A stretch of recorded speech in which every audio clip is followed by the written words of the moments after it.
ನಮಸ್ಕಾರ ವಿದ್ಯಾರ್ಥಿಗಳೇ, ಸ್ವರ್ಗಂ ಯೂನಿವರ್ಸಲ್ ಸ್ಟಡೀಸ್ಗೆ ನಿಮ್ಗೆ ಸ್ವಾಗತ. ವಿದ್ಯಾರ್ಥಿಗಳೇ, ಈಗಾಗಲೇ ನಾವು ಇಂಗ್ಲಿಷ್ ಅಕ್ಷರಗಳ ಕನ್ನಡ ಉಚ್ಚಾರ ಎಂಬ ಸರಣಿಯಲ್ಲಿ ಏನಿಂದ ಹಿಡಿದು ಯು ಅಕ್ಷರದವರೆಗೆ ಎಲ್ಲಾ ಅಕ್ಷರಗಳು ಹೇಗೆ ಉಚ್ಚಾರಣೆ ಆಗ್ತಾ ಇದೆ ಎಂಬುದಾಗಿ ನಾವು ನಿಯಮದ ಅನುಸಾರವಾಗಿ ನೋಡ್ತಾ ಬಂದಿದ್ದೇವೆ. ವಿದ್ಯಾರ್ಥಿಗಳೇ, ನಾವು ಇವತ್ತಿನ ಈ ಕ್ಲಾಸಿನಲ್ಲಿ ಎಕ್ಸ್ ಅಕ್ಷರದ ಉಚ್ಚಾರಗಳು ವಿದ್ಯಾರ್ಥಿಗಳೇ, ಏನು ಎಕ್ಸ್ ಅಕ್ಷರಗಳು ಅದು ಯಾವ ಒಂದು ಸೌಂಡ್ ಅನ್ನು ಹೊಂದಿದೆ, ಯಾವ ಒಂದು ಉಚ್ಚಾರಣೆಯನ್ನು ಹೊಂದಿದೆ ಮತ್ತು ಯಾವ ಸಂದರ್ಭದಲ್ಲಿ ಹೇಗೆ ಉಚ್ಚಾರಣೆ ಆಗುತ್ತವೆ ಎಂಬುದಾಗಿ ನಾವು ಡಿಸ್ಕಸ್ ಮಾಡ್ತಾ ಹೋಗೋಣ ವಿದ್ಯಾರ್ಥಿಗಳೇ. ಇಲ್ಲಿ ನೀವು ಗಮನಿಸಬೇಕು, ಎಕ್ಸ್ ಅಕ್ಷರವು ಜ, ಝ ಮತ್ತು ಎಕ್ಸ್ ಎಂಬ ಉಚ್ಚಾರಣೆಗಳನ್ನು ಹೊಂದಿದೆ ವಿದ್ಯಾರ್ಥಿಗಳೇ. ಏನು ವಿದ್ಯಾರ್ಥಿಗಳೇ? ಜ, ಝ ಮತ್ತು ಎಕ್ಸ್ ಎಂಬ ಉಚ್ಚಾರಣೆಗಳನ್ನು ಹೊಂದಿದೆ. ಹಾಗಾದ್ರೆ ಎಕ್ಸ್ ಅಕ್ಷರ ಬಂದಾಗ ಯಾವಾಗ ಜ ಎಂದು ಹೇಳಬೇಕು, ಆ ಎಕ್ಸ್ ಅಕ್ಷರ ಬಂದಾಗ ಝ ಎಂದು ಯಾವಾಗ ಹೇಳಬೇಕು, ಎಕ್ಸ್ ಎಂದು ಯಾವಾಗ ಉಚ್ಚಾರಣೆ ಮಾಡಬೇಕು ಎಂಬುದಾಗಿ ನಾವು ಇದೇ ಒಂದು ವಿಡಿಯೋದಲ್ಲಿ ಡಿಸ್ಕಸ್ ಮಾಡ್ತಾ ಹೋಗೋಣ ವಿದ್ಯಾರ್ಥಿಗಳೇ, ನೀವಿಲ್ಲಿ ಗಮನಿಸಬೇಕು, ಎಕ್ಸ್ ಅಕ್ಷರ ಅದು ಜ ಎಂದು ಯಾವಾಗ ಪ್ರೊನೌನ್ಸಿಯೇಷನ್ ಆಗ್ತಾ ಇದೆ ವಿದ್ಯಾರ್ಥಿಗಳೇ ಎಂಬುದಾಗಿ ನಾವು ಡಿಸ್ಕಸ್ ಮಾಡೋಣ ವಿದ್ಯಾರ್ಥಿಗಳೇ. ಇಲ್ಲಿ ಗಮನಿಸಬೇಕು, ಎಕ್ಸ್ ಅಕ್ಷರದ ನಂತರ ಏನು ವಿದ್ಯಾರ್ಥಿಗಳೇ? ಎಕ್ಸ್ ಅಕ್ಷರದ ನಂತರ ಎ, ಇ ಅಥವಾ ಐ, ಎ, ಇ, ಐ ಅಥವಾ ವಾಯ್ ಬಂದಿದ್ದೆ ಆದರೆ ಏನು ವಿದ್ಯಾರ್ಥಿಗಳೇ? ಎಕ್ಸ್ ಅಕ್ಷರದ ನಂತರ ಎ, ಇ ಅಥವಾ ಐ ಅಥವಾ ವಾಯ್ ಬಂದಿದ್ದೆ ಆದ್ರೆ ಈ ಯಾವ್ದ 4 ಅಕ್ಷರಗಳಲ್ಲಿ ಯಾವ್ದಾದ್ರು ಒಂದು ಅಕ್ಷರ ಎಕ್ಸ್ ನಂತರ ಬರ್ತಾ ಇದ್ದರೆ, ವಾಯ್ ಬಂದರೆ ಎಕ್ಸ್ ಅನ್ನು ಜ ಎಂದು ಉಚ್ಚರಿಸಬೇಕು ವಿದ್ಯಾರ್ಥಿಗಳೇ. ಜ ಎಂದು ಉಚ್ಚರಿಸಬೇಕು ವಿದ್ಯಾರ್ಥಿಗಳೇ. ಇಲ್ಲಿ ನೀವು ಗಮನಿಸಬೇಕು ವಿದ್ಯಾರ್ಥಿಗಳೇ, ಏನು ಎಕ್ಸ್ ಅಕ್ಷರ ನಂತರ ಅಲ್ಲಿ ಎ ಆದರೂ ಬರ್ಲಿ ಅಥವಾ ಇ ಬರ್ಲಿ ಅಥವಾ ಐ, ಈ ಮೂರನ್ನು ಬಿಟ್ಟು ಅಲ್ಲಿ ವಾಯ್ ಬಂದರೂ ಕೂಡ ಎಕ್ಸ್ ನ ಅಕ್ಷರದ ಉಚ್ಚಾರಣೆ ಆಗ್ತಾ ಇದೆ ವಿದ್ಯಾರ್ಥಿಗಳೇ, ನಮ್ಗೆ ಜ ಎಂದು ಆಗುತ್ತದೆ ಎಂಬುದಾಗಿ ನಾವು ಇಲ್ಲಿ ನೋಡಿದ್ದೇವೆ ವಿದ್ಯಾರ್ಥಿಗಳೇ. ಈಗ ನಾವು ಎಕ್ಸಾಂಪಲ್ ಮುಖಾಂತರ ನೋಡ್ತಾ ಹೋಗೋಣ ವಿದ್ಯಾರ್ಥಿಗಳೇ. ಏನಿದೆ ಎಕ್ಸಾಂಪಲ್? ನಮ್ಗೆ X, A, N, A, X ವಿದ್ಯಾರ್ಥಿಗಳೇ, ಇಲ್ಲಿ ಗಮನಿಸಬೇಕು, ಎಕ್ಸ್ ನಂತರ ಏನ್ ಬರ್ತಾ ಇದೆ? ನಮಗೆ ಎ ಬರ್ತಾ ಇದೆ. ಅದಕ್ಕಾಗಿ ಎಕ್ಸ್ ನಾವು ಜ ಎಂದು ಉಚ್ಚರಿಸಬೇಕು ವಿದ್ಯಾರ್ಥಿಗಳು. ಇದಕ್ಕೆ ನಾವು ಜೆನೆಕ್ಸ್ ಏನು ವಿದ್ಯಾರ್ಥಿಗಳೇ? ಜೆನೆಕ್ಸ್ ಎಂದು ಉಚ್ಚರಿಸಬೇಕು. ಯಾಕೆ ಜ ಎಂದು ಆಯ್ತು ವಿದ್ಯಾರ್ಥಿಗಳೇ? ನಮ್ಗೆ ಇಲ್ಲಿ ಎಕ್ಸ್ ನ ನಂತರ ಏನ್ ಬರ್ತಾ ಇದೆ? ಎ ಬರ್ತಾ ಇದೆ ವಿದ್ಯಾರ್ಥಿಗಳು. ಅದಕ್ಕಾಗಿ ಜ ಎಂಬ ಒಂದು ಏನು ವಿದ್ಯಾರ್ಥಿಗಳು ಜ ಎಂಬ ಸೌಂಡ್ ಬರ್ತಾ ಇದೆ ನಮ್ಗೆ ಇಲ್ಲಿ. ಆದ್ರೆ ಇಲ್ಲಿ ಒಂದು ಗಮನಿಸಬೇಕು, ಈ ಒಂದು ರೂಲ್ಗೆ ಆ ಪದ ಎಕ್ಸ್ ನಿಂದ ಪ್ರಾರಂಭವಾಗಿರ್ಬೇಕು ವಿದ್ಯಾರ್ಥಿಗಳೇ. ಎಕ್ಸ್ ನಿಂದ ಪ್ರಾರಂಭವಾಗಿರಬೇಕು. ಎಕ್ಸ್ ನಿಂದ ಪ್ರಾರಂಭವಾಗಿರಬೇಕು ಎಂಬುದನ್ನು ನೀವು ಇಲ್ಲಿ ಗಮನಿಸಬೇಕು ವಿದ್ಯಾರ್ಥಿಗಳೇ.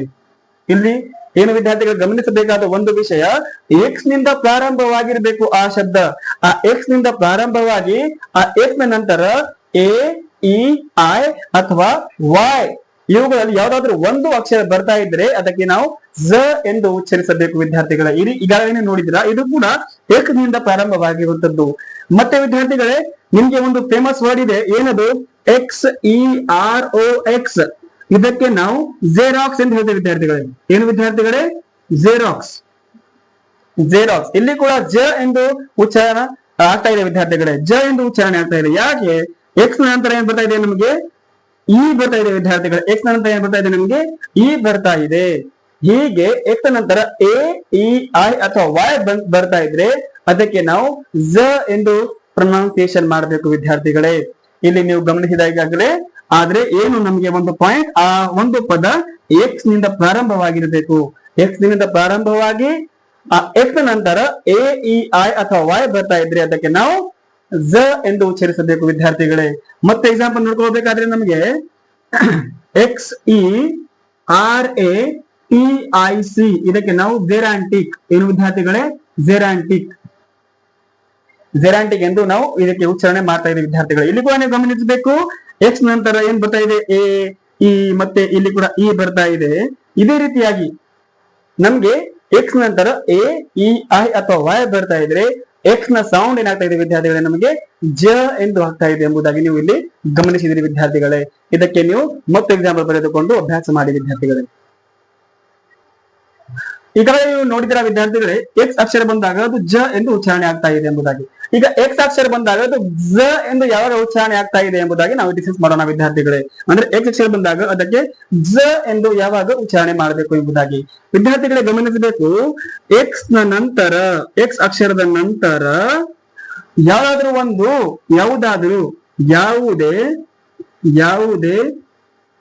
ಓವೆಲ್ ಲೆಟರ್ ಬಂದರೆ, ಎಕ್ಸ್ ನ ನಂತರ ಯಾವುದೇ ಓವೆಲ್ ಲೆಟರ್ ಬಂದರೆ ಎಕ್ಸ್ ಅನ್ನು ಏನು ವಿದ್ಯಾರ್ಥಿಗೆ ಓವೆಲ್ ಲೆಟರ್ ಬಂದ್ರೆ ಎಕ್ಸ್ ಅನ್ನು ನಾವು ಏನ್ ಮಾಡ್ಬೇಕು, ಎಕ್ಸ್ ಅನ್ನು ಜ ಎಂದು ಉಚ್ಚರಿಸಬೇಕು ವಿದ್ಯಾರ್ಥಿಗಳೇ. ಜ ಎಂದು ಉಚ್ಚರಿಸಬೇಕು ಎಂಬುದಾಗಿ ಉಚ್ಚರಿಸಬೇಕು ವಿದ್ಯಾರ್ಥಿಗಳಲ್ಲಿ ಗಮನಿಸ್ತೀವಿ ನೀವು. ಎಕ್ಸ್ ನಂತರ ಯಾವುದೇ ಓವೆಲ್ ಲೆಟರ್ ಬರ್ತಾ ಇದ್ರೆ ಎಕ್ಸ್ ಅನ್ನು ಜ ಎಂದು ಉಚ್ಚರಿಸಬೇಕು. ಆದ್ರೆ ಒಂದು ಗಮನಿಸಬೇಕಾದ ವಿಷಯ ಏನು, ಆ ಪದ ಎಕ್ಸ್ ನಿಂದ ಪ್ರಾರಂಭವಾಗಿರಬಾರದು.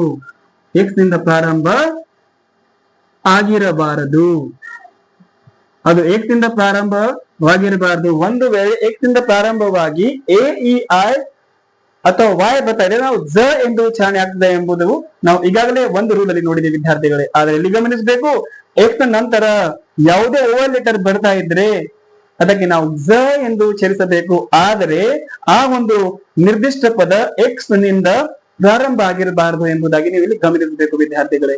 ಈಗ ನಾವು ಎಕ್ಸಾಂಪಲ್ ನೋಡ್ಕೊಂತ ಹೋಗೋಣ ವಿದ್ಯಾರ್ಥಿಗಳೇ. ಏನಿದೆ, EXAM ಇದಕ್ಕೆ ನಾವು ಎಕ್ಸಾಮ್ ಏನು ವಿದ್ಯಾರ್ಥಿಗಳೇ, ಎಕ್ಸಾಮ್ ಏನು ವಿದ್ಯಾರ್ಥಿಗಳೇ, ಎಕ್ಸಾಮ್. ಇಲ್ಲಿ ಗಮನಿಸಿರಿ ನೀವು ಏನು ವಿದ್ಯಾರ್ಥಿಗಳೇ, ಒಂದು ಪದ ಎಕ್ಸ್ ನಿಂದ ಪ್ರಾರಂಭವಾಗಿರಬಾರದು, ಎಕ್ಸ್ ನಿಂದ ಪ್ರಾರಂಭವಾಗಿಲ್ಲ. ಆದ್ರೆ ಪದದಲ್ಲಿ ಬಂದಿದೆ ಎಕ್ಸ್, ಆ ಎಕ್ಸ್ ನಂತರ ಒಂದು ಓವೆಲ್ ಲೆಟರ್ ಬರ್ತಾ ಇದ್ರೆ ಅದಕ್ಕೆ ನಾವು ಜ ಎಂದು ಉಚ್ಚರಿಸಬೇಕು. ಇಲ್ಲಿ ನೀವು ನೋಡಿದೀರಾ ಎಕ್ಸಾಮ್. ಮತ್ತೆ ಎಕ್ಸ್ ನೋಡಿ ವಿದ್ಯಾರ್ಥಿಗಳೇ, EXIT ಇದಕ್ಕೆ ನಾವು ಎಕ್ಸಿಟ್ ಏನು ವಿದ್ಯಾರ್ಥಿಗಳೇ, ಎಕ್ಸಿಟ್ ಎಂಬುದಾಗಿ ನೀವು ಇಲ್ಲಿ ಗಮನಿಸಬೇಕು. ಒಂದು ಪದ ಎಕ್ಸ್ ಇಂದ ಪ್ರಾರಂಭವಾಗಿರದೆ ಆ ಎಕ್ಸ್ ನಂತರ ಯಾವ್ದಾದ್ರು ಒಂದು ಓವರ್ ಲೆಟರ್ ಬರ್ತಾ ಇದ್ರೆ ಅದಕ್ಕೆ ನಾವು ಜ ಎಂದು ಉಚ್ಚರಿಸಬೇಕು ವಿದ್ಯಾರ್ಥಿಗಳೇ, ಜ ಎಂದು ಉಚ್ಚರಿಸಬೇಕು. ಮತ್ತೆ ವಿದ್ಯಾರ್ಥಿಗಳೇ ಇಲ್ಲಿ ನೀವು ಮತ್ತೆ ಗಮನಿಸಬೇಕು, ಎಕ್ಸಿಕ್ಯೂಟಿವ್ ಏನು ವಿದ್ಯಾರ್ಥಿಗಳೇ, ಎಕ್ಸಿಕ್ಯೂಟಿವ್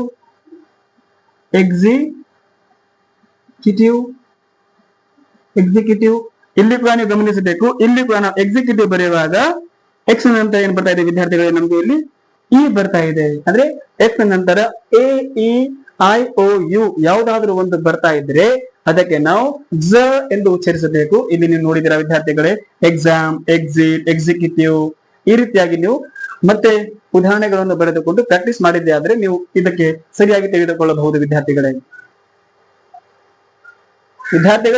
ಈಗಾಗಲೇ ನಾವು ನೋಡಿದೀವಿ ಎಕ್ಸ್ ಅಕ್ಷರ ಬಂದಾಗ ಅದಕ್ಕೆ ಜ ಎಂದು ಯಾವಾಗ ಉಚ್ಚಾರಣೆ ಮಾಡಬೇಕು ಎಂಬುದಾಗಿ ನಾವು ನೋಡಿದೀವಿ. ಎಕ್ಸ್ ನಂತರ ಯಾವುದಾದ್ರೂ ಒಂದು ಓವೆಲ್ ಲೆಟರ್ ಬರ್ತಾ ಇದೆ ನಾವು ಜ ಎಂದು ಉಚ್ಚರಿಸಬೇಕು. ಆದ್ರೆ ಎಕ್ಸ್ ನಿಂದ ಆ ಪದ ಪ್ರಾರಂಭವಾಗಿರಬಾರದು ಎಂಬುದಾಗಿ. ಈಗ ನಾವು ಎಕ್ಸ್ ಅನ್ನು ಎಕ್ಸ್ ಅಥವಾ ಸ ಏನು ವಿದ್ಯಾರ್ಥಿಗಳೇ, ಎಕ್ಸ್ ಅನ್ನು ಎಕ್ಸ್ ಅಥವಾ ಸ ಎಂದು ಯಾವಾಗ ಉಚ್ಚಾರಣೆ ಮಾಡಬೇಕು ಎಂಬುದಾಗಿ ನಾವು ಡಿಸ್ಕಸ್ ಮಾಡೋಣ ವಿದ್ಯಾರ್ಥಿಗಳೇ. ಇಲ್ಲಿ ಗಮನಿಸಬೇಕು, ಎಕ್ಸ್ ನ ನಂತರ ಯಾವುದೇ ಕಾನ್ಸನೆಂಟ್ ಲೆಟರ್ ಬಂದರೆ, ಎಕ್ಸ್ ನಂತರ ಯಾವುದೇ ಕಾನ್ಸನೆಂಟ್ ಲೆಟರ್ ಬರ್ತಾ ಇದ್ದರೆ ಎಕ್ಸ್ ಅನ್ನು ಎಕ್ಸ್ ಅಥವಾ ಸ ಎಂದು ಉಚ್ಚರಿಸಬೇಕು ವಿದ್ಯಾರ್ಥಿಗಳೇ. ಆದ್ರೆ ಗಮನಿಸಬೇಕಾದ ಒಂದು ವಿಷಯ ಏನು, ಆ ಪದ ಎಕ್ಸ್ ನಿಂದ ಪ್ರಾರಂಭವಾಗಿರಬಾರದು, ಎಕ್ಸ್ ನಿಂದ ಪ್ರಾರಂಭವಾಗಿರಬಾರದು ಎಂಬುದನ್ನು ಇಲ್ಲಿ ಗಮನಿಸಬೇಕು ವಿದ್ಯಾರ್ಥಿಗಳೇ. ಏನು, ಎಕ್ಸ್ ನ ನಂತರ ಒಂದು ಕಾನ್ಸನೆಂಟ್ ಲೆಟರ್ ಬಂದರೆ ಆ ಕಾನ್ಸನೆಂಟ್ ಲೆಟರ್ ಬಂದರೆ ಎಕ್ಸ್ ಅನ್ನು ಸ ಅಥವಾ ಎಕ್ಸ್ ಎಂದು ಉಚ್ಚರಿಸಬೇಕು. ಆದ್ರೆ ಒಂದು ಏನು ನಮ್ಗೆ ಕಂಡೀಷನ್ ಇದೆ, ಆ ಒಂದು ಪದ ಎಕ್ಸ್ ನಿಂದ ಪ್ರಾರಂಭವಾಗಿರಬಾರದು ಎಂಬುದಾಗಿ ನಾವು ನೋಡಿದ್ದೇವೆ ವಿದ್ಯಾರ್ಥಿಗಳೇ. ಈ ಎಕ್ಸಾಂಪಲ್ ನೋಡೋಣ ವಿದ್ಯಾರ್ಥಿಗಳೇ ಏನೆಂಬುದನ್ನು. ನೀವು ಎಕ್ಸ್ಟ್ರಾ ಏನು ವಿದ್ಯಾರ್ಥಿಗಳೇ, ಇದಕ್ಕೆ ನಾವು ಎಕ್ಸ್ಟ್ರಾ ಇಲ್ಲಿ ಗಮನಿಸಬೇಕು. ನೀವು ಒಂದು ಪದ ಎಕ್ಸ್ ನಿಂದ ಪ್ರಾರಂಭವಾಗಿರಬಾರದು, ಆ ಪದ ಏನು ವಿದ್ಯಾರ್ಥಿಗಳೇ, ಎಕ್ಸ್ ನಿಂದ ಪ್ರಾರಂಭವಾಗಿರಬಾರದು.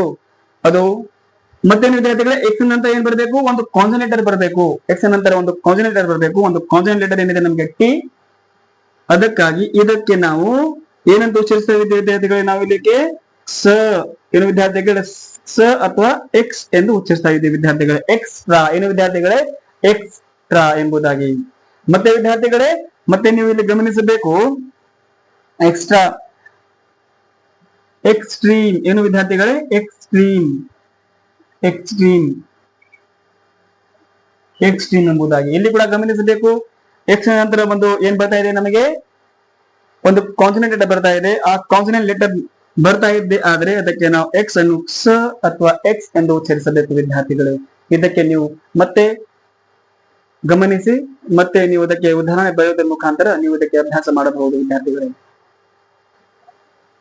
ಮತ್ತೆ ವಿದ್ಯಾರ್ಥಿಗಳೇ ಇಲ್ಲಿ ನಮಗೆ ಎಕ್ಸೆಪ್ಟ್ ಏನು ವಿದ್ಯಾರ್ಥಿಗಳೇ, ಎಕ್ಸೆಪ್ಟ್ ಇದೆ. ಮತ್ತೆ ವಿದ್ಯಾರ್ಥಿಗಳೇ ಏನು ಎಕ್ಸೇಲ್ ಎಂಬುದು, ಎಕ್ಸೇಲ್. ಇಲ್ಲಿ ಗಮನಿಸಬೇಕು, ಎಕ್ಸೆಲ್, ಎಕ್ಸೆಪ್ಟ್ ಆಯ್ತು. ಇವು ಇಲ್ಲಿ ಈ ಪದಗಳಲ್ಲಿ ಕೂಡ ನಮ್ಗೆ ಆ ಎಕ್ಸ್ ನ ಸೌಂಡ್ ಏನಾಗ್ತಾ ಇದೆ, ಸ ಅಥವಾ ಎಕ್ಸ್ ಆಗ್ತಾ ಇದೆ ಎಂಬುದಾಗಿ ನೀವು ಇಲ್ಲಿ ಗಮನಿಸಬೇಕು ವಿದ್ಯಾರ್ಥಿಗಳೇ. ಮತ್ತೆ ವಿದ್ಯಾರ್ಥಿಗಳೇ ನೀವು ಎಕ್ಸ್ ನ ಬೇರೆ ಬೇರೆ ಒಂದು ಪದಗಳನ್ನು ಬರೆದುಕೊಂಡು ಯಾವ ಒಂದು ಸಂದರ್ಭದಲ್ಲಿ ಹೇಗೆ ಉಚ್ಚಾರಣೆ ಆಗ್ತಾ ಇದೆ ಎಂಬುದಾಗಿ ನೀವು ಇಲ್ಲಿ ಗಮನಿಸಿ ಮತ್ತೆ ಅದಕ್ಕೆ ಉದಾಹರಣೆ ಬರೆದಿದ್ದೆ ಆದ್ರೆ ನೀವು ಇದಕ್ಕೆ ಸರಿಯಾಗಿ ತಿಳಿದುಕೊಳ್ಳಬಹುದು ವಿದ್ಯಾರ್ಥಿಗಳೇ. ಆದ್ರೆ ವಿದ್ಯಾರ್ಥಿಗಳೇ ಇದು ಎಕ್ಸ್ ಅಕ್ಷರ ಬಂದಾಗ ಎಕ್ಸ್ ಅಥವಾ ಸ ಯಾವಾಗ ಉಚ್ಚಾರಣೆ ಮಾಡಬೇಕು ಎಂಬುದಾಗಿ ನಾವು ಇಲ್ಲಿ ಡಿಸ್ಕಸ್ ಮಾಡಿದ್ದೇವೆ ವಿದ್ಯಾರ್ಥಿಗಳೇ. ಮತ್ತೊಂದು ಗಮನಿಸಬೇಕಾದ ವಿಷಯ, ಯಾವುದಾದ್ರೂ ಒಂದು ಪದದಲ್ಲಿ ಅಂದ್ರೆ ಪದದ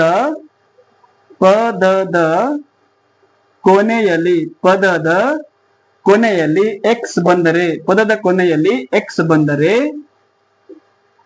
ಅದನ್ನು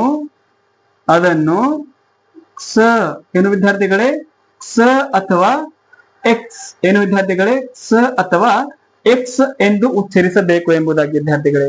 ಹೀಗಾಗಿ ನಾವು ಜಿರಾಕ್ಸ್, ಕ್ಲೈಮ್ಯಾಕ್ಸ್ ಲಾಸ್ಟಿಗೆ ವಿದ್ಯಾರ್ಥಿಗಳೇ ಎಕ್ಸ್ ಬರ್ತಾ ಇದೆ, ನಾವು ಸ ಅಥವಾ ಎಕ್ಸ್ ಎಂದು ಅದಕ್ಕೆ ಉಚ್ಚರಿಸಬೇಕು ವಿದ್ಯಾರ್ಥಿಗಳೇ.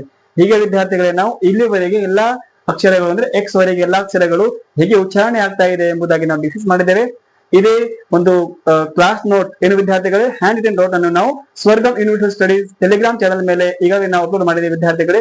ಕೆಳಗೆ ಕೊಟ್ಟಿರುವಂತಹ ಡಿಸ್ಕ್ರಿಪ್ಷನ್ ಅಲ್ಲಿ ಹೋಗಿ ನೀವು ಅದಕ್ಕೆ ಡೌನ್ಲೋಡ್ ಮಾಡಿಕೊಂಡು ನಾವು ಅದಕ್ಕೆ ಅಭ್ಯಾಸ ಮಾಡಬಹುದು ವಿದ್ಯಾರ್ಥಿಗಳೇ.